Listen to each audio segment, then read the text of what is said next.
La différence entre l'homme des cavernes et nous, c'est le résultat de la science. Et ce n'est pas une opinion, c'est de la science. Notre monde n'est pas si moche.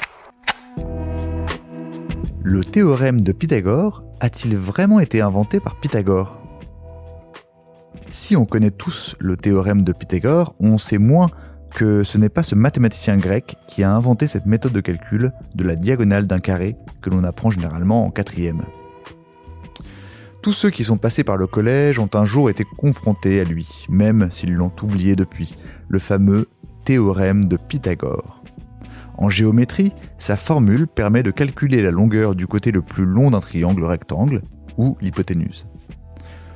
Sans trop nous remémorer ces souvenirs, peut-être douloureux, qu'en principe personne, mis à part peut-être quelques maçons ou bricoleurs, n'applique au quotidien, nous pensions pouvoir affirmer au moins une chose sur cette méthode de calcul. Elle a été inventée par le mathématicien grec Pythagore, en 580 avant Jésus-Christ. C'est pourtant raté, car plusieurs découvertes sont venues confirmer les doutes qui existaient déjà.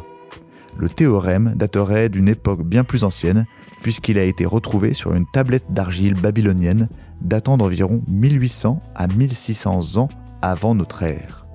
Cette dernière, sur laquelle on trouve une écriture cunéiforme, comporte un carré avec des triangles à l'intérieur. Sa traduction dans une étude a montré que des mathématiciens bien plus anciens que notre icône grecque connaissaient le théorème de Pythagore, même s'ils ne l'appelaient pas ainsi évidemment, ainsi que d'autres concepts mathématiques avancés. Et cet exemple n'est pas le seul. Il existe des preuves concrètes que le théorème de Pythagore a été découvert et prouvé par des mathématiciens babyloniens 1000 ans avant la naissance de Pythagore, écrit le mathématicien Bruce Ratner dans une étude. L'attribution de cette méthode à Pythagore pourrait en fait provenir de son école pythagoricienne, une confrérie scientifique avec ses adeptes et son mode de vie bien particulier. Les connaissances qui y étaient transmises, de bouche à oreille, étaient souvent attribuées au maître lui-même par respect, selon le chercheur, interrogé par EFL Science.